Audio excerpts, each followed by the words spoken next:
Assalamualaikum dan salam sejahtera. Anda bersama saya Sanahya dan ini Awani 7.45. Kita saksikan dahulu fokus utama untuk malam ini. 62 kes positif COVID-19 dilapor hari ini. Amiruddin pula minta maaf atas kesilapan isteri. Pencemaran air, Agung titah tindakan lebih tegas kepada yang terlibat.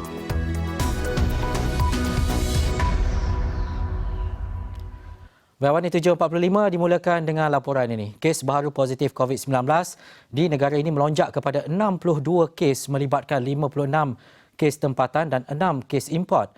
Menurut Ketua Pengarah Kesihatan Tan Sri Dr. Nur Hisham Abdullah, dalam satu kenyataan hari ini, kebanyakan kes yang direkodkan melibatkan kluster Benteng di Sabah.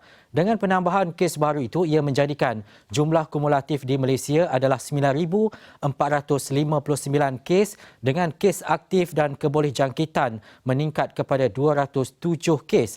Dan sehingga kini terdapat 6 kes positif COVID-19 yang sedang dirawat di unit rawat terapi ICU, yang mana 4 kes memerlukan bantuan pernafasan. Sementara itu, terdapat 9 kes telah pulih COVID-19 menjadikan jumlah kumulatif sembuh sepenuhnya adalah 9,124 kes.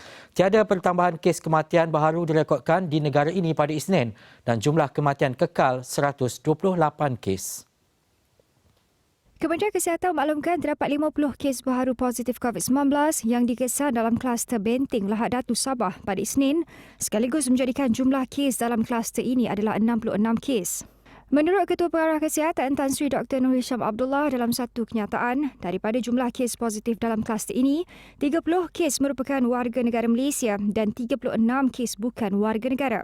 Kluster ini dikenal pasti pada 1 September lalu bermula dari 2 orang pendatang asing tanpa izin parti yang ditahan di lokap Ibu Pejabat Polis Daerah IPD Lahad Datu. Susulan itu, 66 kes positif COVID-19 dikesan melibatkan 64 banduan dan seorang pegawai penjara serta anak saudaranya.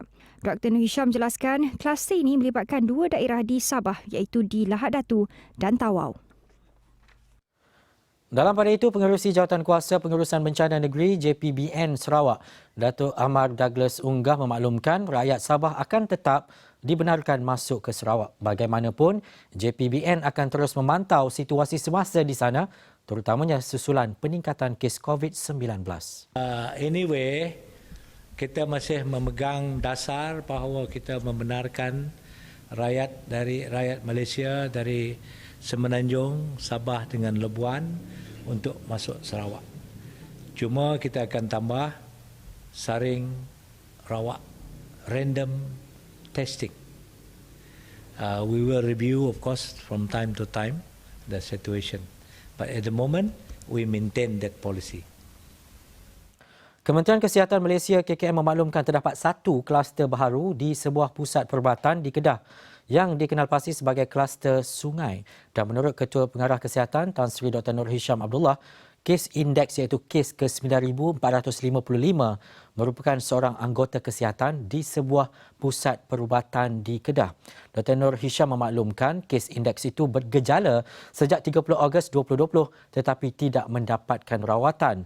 Ujian saringan COVID-19 hanya dijalankan pada 5 September 2020 dan didapati positif.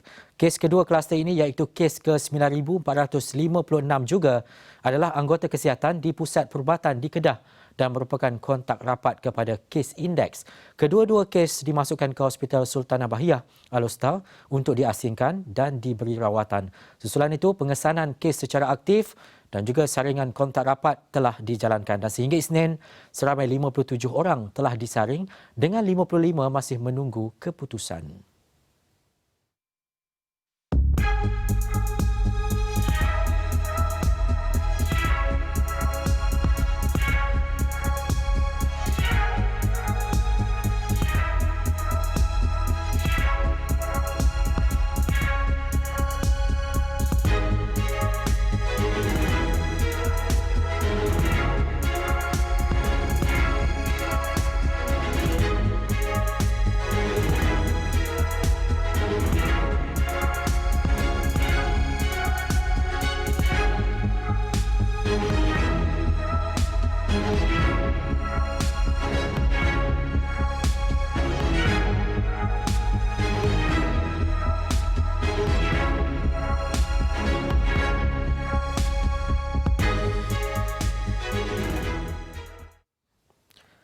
Syarikat Air Terengganu ataupun Satu mengambil tindakan proaktif susulan krisis air di Selangor dengan menghantar lori tangki berkapasiti 5,000 liter untuk menyalurkan air bersih kepada penduduk yang terjejas. Ketua Pegawai Eksekutif Satu, Engineer Etamin Sulong berkata, bantuan lori itu mula digerakkan sejak Sabtu lalu dan dijangka berterusan sehingga minggu depan. Katanya bekalan air disalurkan di sekitar Kelang sejak hari kedua krisis air di negeri itu berlaku. Terengganu Satu membantu menghantar 1 lori tangki untuk meringankan beban mereka lah. Dan lori tangki ini muatan dia itu 5,000 liter kapasiti dan saya percaya boleh menampung kegunaan untuk antara 40 hingga 50 buah rumah lah dan 1 trip. Beliau berkata, lori tangki itu akan menghantar bekalan air sehingga 20 trip sehari, iaitu kira-kira 100,000 liter air ke kawasan yang ditentukan. Selain Selangor, lori tangki dengan kapasiti 5,000 liter turut dihantar ke Machang, Kelantan sejak 29 Ogos lalu sehingga 6 September. Selepas isterinya memohon maaf dan mengakui kesilapan, kali ini Menteri Besar Selangor Datuk Seri Amiruddin Syarif pula mengambil tanggungjawab serupa. Dan menurut Amiruddin, penularan gambar lori tangki pengurusan Air Selangor Sdn Bhd atau Air Selangor menghantar ke kediaman Menteri Besar yang dimuat naik dalam akaun media sosial isterinya, Datin Seri Masdiana Mohamad menjadi modal pihak tertentu untuk menyerangnya. Memetik laporan bernama, Amiruddin menjelaskan gambar lori tangki Air Selangor yang dimuatnai isterinya Datin Seri Masdiana Mohamad bagi menzahirkan rasa terima kasih kepada agensi tersebut yang membantu menghantar air ke kediamannya. Masdiana sebelum ini membangkitkan kemarahan warga maya selepas memuatnai gambar sebuah lori tangki Air Selangor dan kolam renang di kediaman Menteri Besar Selangor yang menimbulkan pelbagai spekulasi. Tindakan itu menerima kecaman warga maya memandangkan beberapa kawasan di Selangor dan Lembah Kelang ketika ini sedang dilanda krisis air.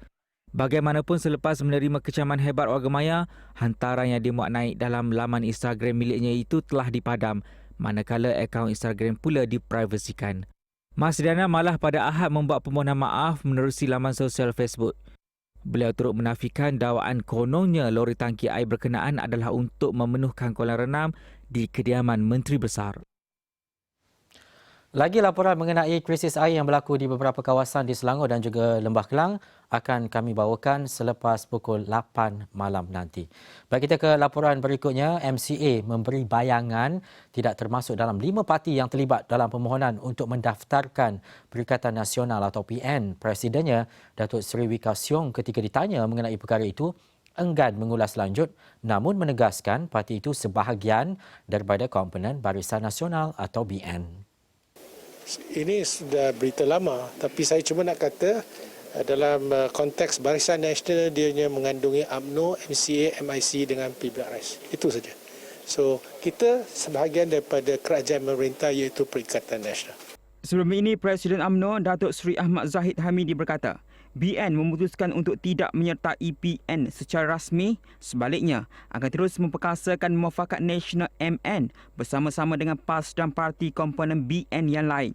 Ketua Penerangan PN, Datuk Seri Muhammad Azmin Ali pula dilaporkan berkata, 5 parti termasuk komponen BN berada dalam jawatan kuasa untuk mendaftarkan PN. Bagaimanapun, nama parti terbabit belum didedahkan. Rentetan daripada itu, MIC kemudian mengesahkan menjadi salah sebuah parti yang mendaftarkan PN bersama PAS, Solidariti Tanah Airku Sabah Star serta Parti Pribumi Bersatu Malaysia Bersatu. Bagaimanapun, pada 28 Ogos lalu, Setiausaha Agung MIC, Datuk M. Asoja Muniandi mengumumkan MIC menarik diri daripada menyertai PN. Dalam perkembangan lain, Datuk Seri Wee Ka Siong berkata jentera parti MCA sudah bersiap sedia menghadapi Pilihan Raya Negeri atau PRN Sabah. Presiden MCA itu berkata demikian ketika diminta mengulas mengenai keyakinan Barisan Nasional untuk menang dalam PRN Sabah pada 26 September ini. Kita telah bersiap siaga untuk berdepan dengan PRN di Sabah Dan tidak kira lah sama ada dalam konteks Barisan Nasional atau Perikatan Nasional, kerajaan yang memerintah sekarang, kita kena bekerja sebagai satu kumpulan dan kita telah bersiap siaga untuk menghadapi apa juga cabaran yang akan datanglah. Jadi penamaan calon kalau tak silap saya 12 hari bulan dan hari mengundi ialah pada 26 hari bulan. Jadi kita tunggu sajalah pengumuman dan paluan gendang sudah bermula. Maksud kita kena bersiap siaga lah. Referee sudah sampai sudah berada di tengah padang. Jadi kita kena berdepan lah. Baik, kita ke laporan tempatan lain. Dadah seberat 2.7 tan dianggarkan bernilai hampir 60 juta ringgit berjaya dirampas dalam 2 serbuan berasingan di Kelantan minggu lalu. Dan ia menjadikan rampasan itu sebagai yang terbesar dicatatkan pasukan keselamatan negeri itu tahun ini. Ketua Polis Kelantan DCP Safian Mamat berkata, dalam kes pertama, pihaknya telah menyerbu sebuah rumah di Tanjung Chat, Kota Baru kira-kira jam 10 malam pada 1 September lalu dan menemui dadah bernilai 42.2 juta ringgit berserta sepucuk pistol. So, semasa pemeriksaan di rumah itu, pihak polis telah menjumpai ganja seberat 1,293 kilo, syabu 972.40 kilogram, pil yaba 11,800 biji dan sepucuk pistol jenis Glock serta satu magazin ada 8 biji peluru. So nilai rampasan berjumlah 42.2 juta di rumah di Tanjung Chat. So siasatan di bawah Seksyen 39B Akta Dadah Berbahaya dan juga Seksyen 8 Akta Senjata Api. Susulan penemuan itu, pihak polis telah berjaya menahan 5 lelaki serta seorang wanita di sebuah rumah di Wakaf Cik Yeh, Kota Baru. Safian berkata, siasatan lanjut mendapati 5 suspek lelaki yang ditahan itu mempunyai rekod jenayah lampau dan telah direman selama seminggu sehingga 8 September. Polis juga membuat sitaan 2 akaun bank suspek bernilai RM204,558, sebuah Toyota Velfire, sebuah Pro 2 Myvi dan sebuah motosikal jenis Yamaha 125Z. Pihak polis sudah memburu seorang lagi suspek berusia awal 30-an yang dipercayai menjadi dalang sindiket pengedaran dadah tersebut. Dalam rampasan berasingan pada jam 7 pagi Khamis lalu pula, sebanyak 441 kg syabu ditemui di tepi Sungai Golok di Pangkalan Haram Sharifah, Pasir Mas yang dianggarkan bernilai 17.6 juta ringgit. Rampasan kedua itu dilakukan Batalion 8 Pasukan Gerakan Am PGA. Baik, lagi berita dalam dan juga luar negara seketika nanti.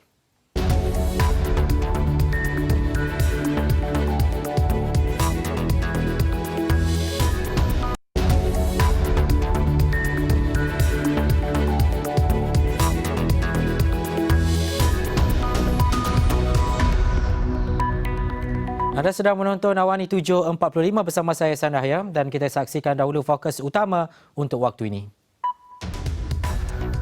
62 kes positif COVID-19 dilapor hari ini. Pengundi boleh membuat semakan bermula hari ini.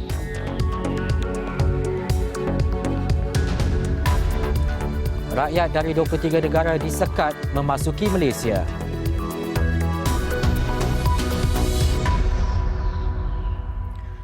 Baik, kita lihat perkembangan COVID-19 di Malaysia. Sehingga jam 12 tengah hari ini, 62 kes baru yang dilaporkan dan ini menjadikan jumlah kes kumulatif positif COVID-19 di Malaysia sebanyak 9,459 kes dan jumlah kes aktif dengan kebolehjangkitan COVID-19 adalah 207 kes dan sementara itu sebanyak 9 kes telah pulih COVID-19 yang dicatatkan dan ia menjadikan jumlah kumulatif kes yang telah pulih sepenuhnya dari COVID-19 adalah sebanyak 9,124 kes dan sehingga kini terdapat 6 kes positif COVID-19 sedang dirawat di ICU yang mana 4 kes memerlukan bantuan pernafasan dan adalah dimaklumkan bahawa tiada kes kematian dilaporkan Jumlah kumulatif kes kematian COVID-19 128 kes.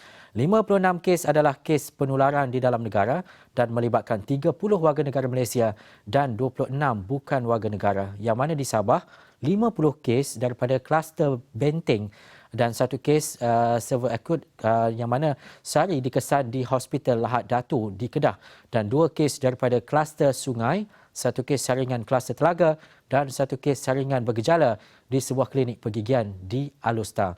Dan Pulau Pinang melibatkan satu kes saringan kontak rapat kepada kes positif ke 9,397.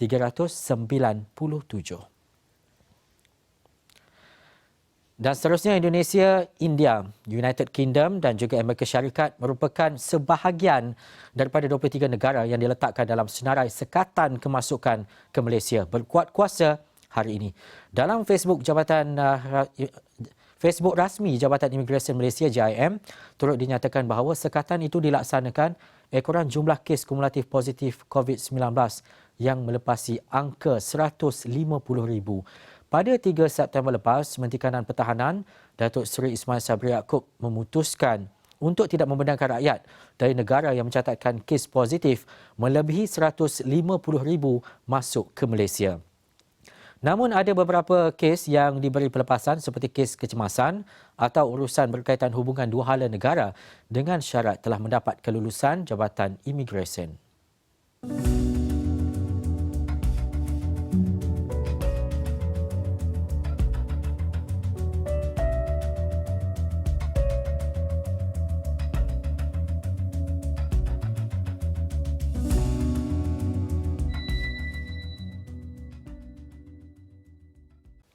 Jabatan Kesihatan Negeri JKN Melaka mengesan tindakan sekumpulan individu yang cuba melakukan penyamaran serta mencuri data pelanggan di beberapa premis perniagaan sekitar negeri itu. Exco Kesihatan dan juga Anti Dadah Negeri Rahmat Mariman berkata, kegiatan kumpulan individu yang menyamar sebagai pegawai Kementerian Kesihatan Malaysia atau KKM itu mula dikesan sejak Ahad.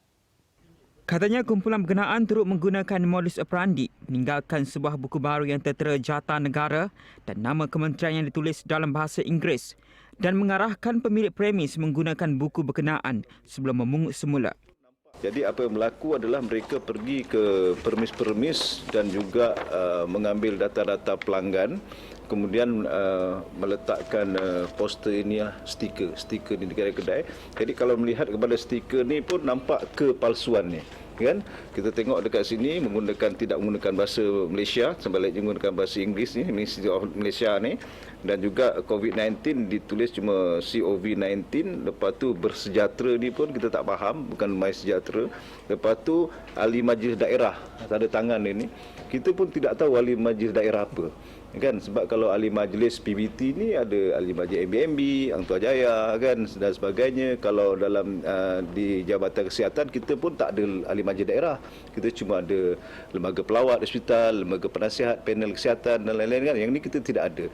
Jadi kami yakin ini adalah satu perkara yang palsu sedang berlaku di Melaka.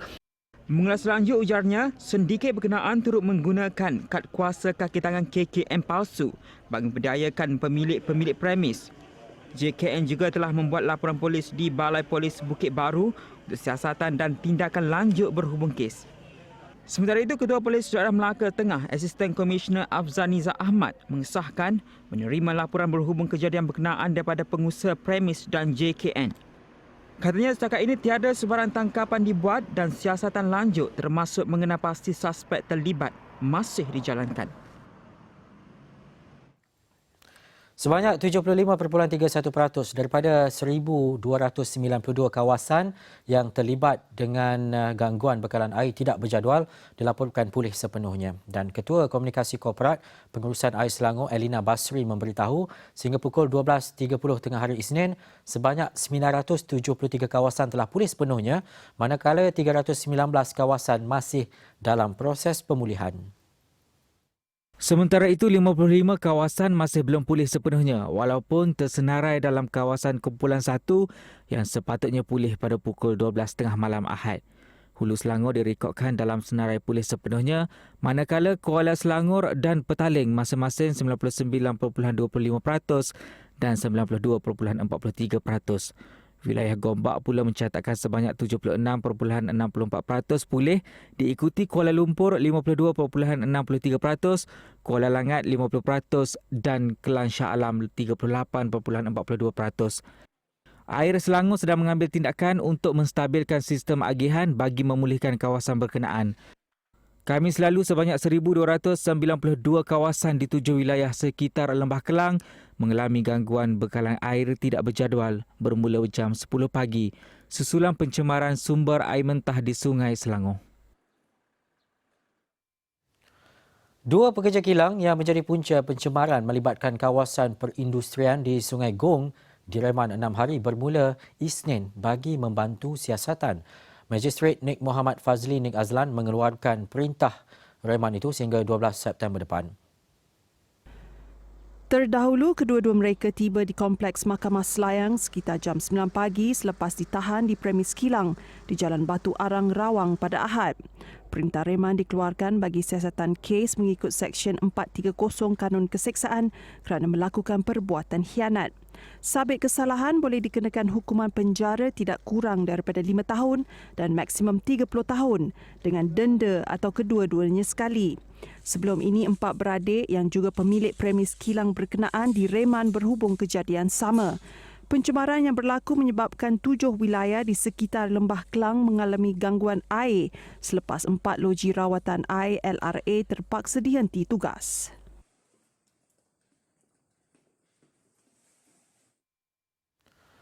Yang di-Pertuan Agong Al-Sultan Abdullah Riayatuddin Al-Mustafa Billah Shah menyifatkan pencemaran Sungai Gong hingga menyebabkan kira-kira 5 juta orang mengalami gangguan bekalan air di Lembah Kelang adalah perbuatan tidak bertanggungjawab yang mendatangkan kemudaratan kepada rakyat. Seri Paduka yang menzahirkan rasa duka cita terhadap kejadian berkenaan bertitah agar pihak disyaki terlibat menyebabkan pencemaran dibawa ke muka pengadilan dan jika didapati bersalah dikenakan tindakan tegas dan hukuman lebih berat. Sultan Abdullah bertitah demikian dalam satu kenyataan yang dikeluarkan Istana Negara pada Isnin. Selain tindakan tegas, Sultan Abdullah menyeru pihak berkuasa khususnya Kementerian Alam Sekitar dan Air menerusi Jabatan Alam Sekitar mempertingkatkan pemantauan dan penguatkuasaan undang-undang bagi memastikan kes pencemaran sungai seumpama itu dapat dibendung dengan berkesan dan tidak berulang.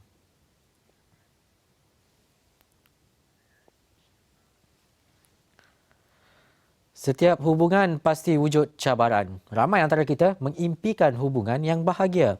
Ingin tahu rahsia mencari mengekalkan cinta? Daftar sekarang untuk ketahui lebih lanjut di link linc.astroawani.com.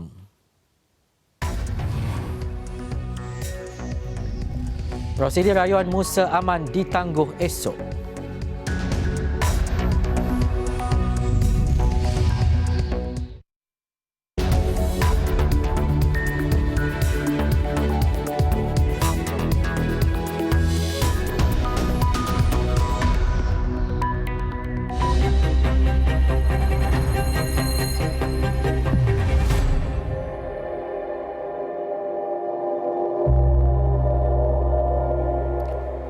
Prosiding rayuan 33 ahli Dewan Undangan Negeri atau ADUN Sabah untuk menggantung keputusan Mahkamah Tinggi berkaitan pembubaran Dewan Undangan Negeri DUN oleh Yang di-Pertua Negeri Sabah Tun Johar Meherudin pada 30 Julai lepas ditangguh.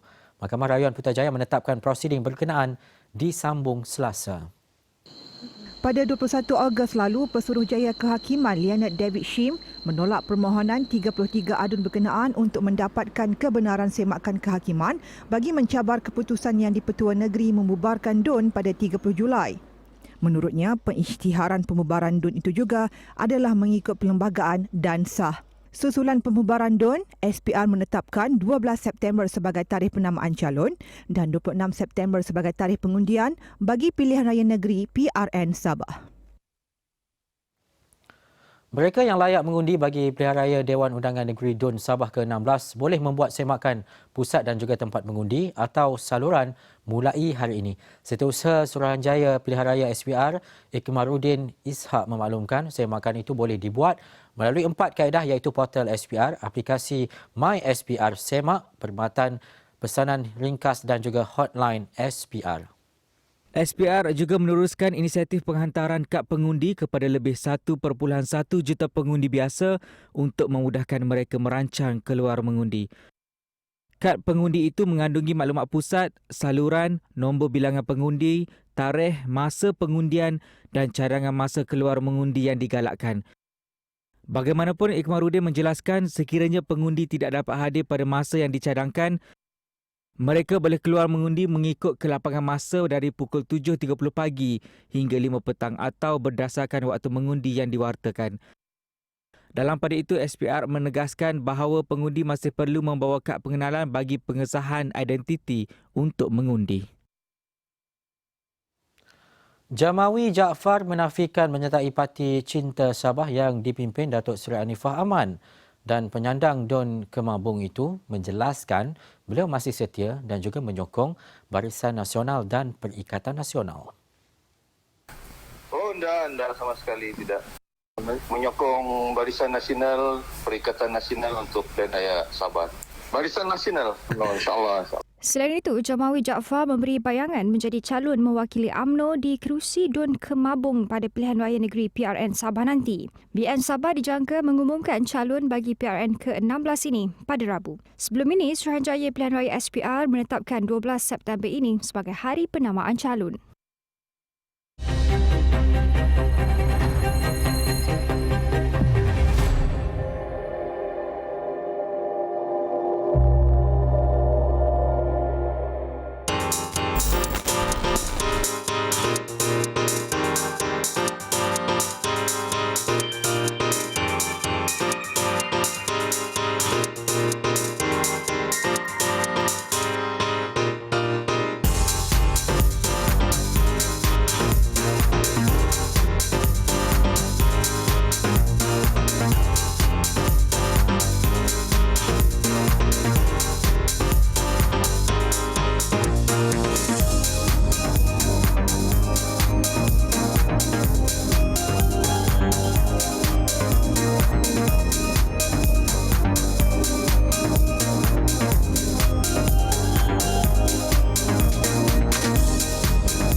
Seketika nanti, India kini kedua tertinggi kes COVID-19 di dunia lepasi Brazil.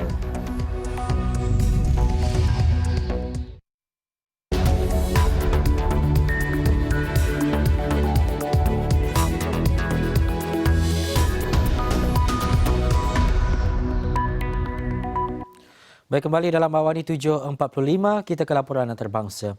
India catat 4.2 juta kes jangkitan COVID-19 setakat Isnin selepas merekodkan 90,802 kes baharu sekaligus menjadi negara kedua dengan kes tertinggi mengatasi Brazil yang kini di tempat ketiga. Negara itu kini mempunyai hampir 70,000 kes lebih banyak daripada Brazil yang setakat ini belum mengeluarkan angka rasmi pada Isnin. Amerika Syarikat dengan lebih 6 juta kes masih negara paling teruk terjejas dengan pandemik tersebut. Kematian di India bagaimanapun setakat ini masih rendah dengan 1,016 kematian dicatatkan pada Isnin menjadikan jumlah kematian keseluruhan sebanyak 71,642 kes. Walaupun mencatatkan peningkatan kes setiap hari, perintah berkurung tetap dilonggarkan dan terbaru BAR akan mula beroperasi hujung minggu ini di Delhi dan Karnataka. Sebelum krisis COVID-19, sistem kereta api itu membawa lebih 2.6 juta penumpang setiap hari. Sementara itu, perkhidmatan kereta api Metro Bandar India kembali beroperasi pada Isnin di sebalik peningkatan kes COVID-19 di negara itu. Para penumpang dilihat tiba di stesen Rajiv Chowk yang kebiasaannya sibuk pada Isnin selepas buat pertama kali beroperasi semula setelah ia dihentikan lebih 5 bulan. Perkhidmatan tersebut diteruskan semula ketika kes COVID-19 di India hampir melepasi kes di Brazil yang berada di kedudukan kedua paling teruk selepas Amerika Syarikat. Dan setakat ini, India merekodkan 4,113,811 kes COVID-19 berbanding kes jangkitan di Brazil sebanyak 4,123,000 kes. Dan pada Ahad, India merekodkan 1,065 kematian berkaitan COVID-19 menjadikan jumlah keseluruhan kes kematian di negara itu adalah sebanyak 70,626.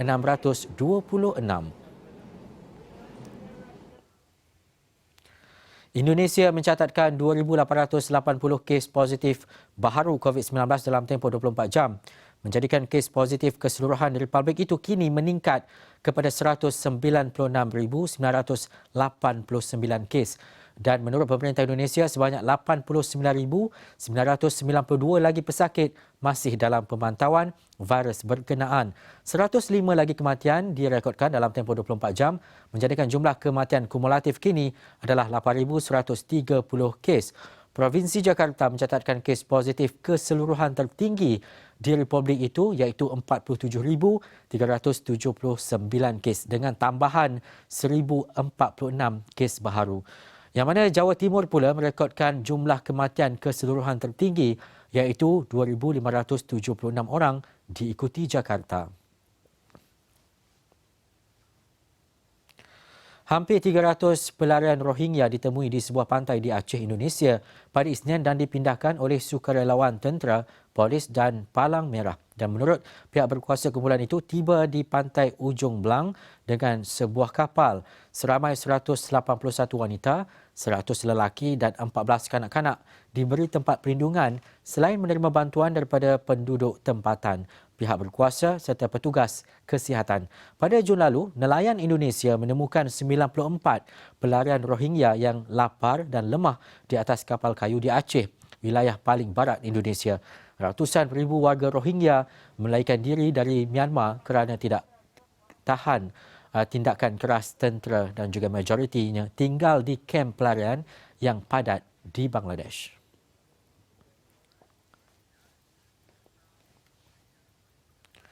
Baik, untuk itu sekian Awani 7.45. Saya Sanahaya. Assalamualaikum dan jumpa lagi.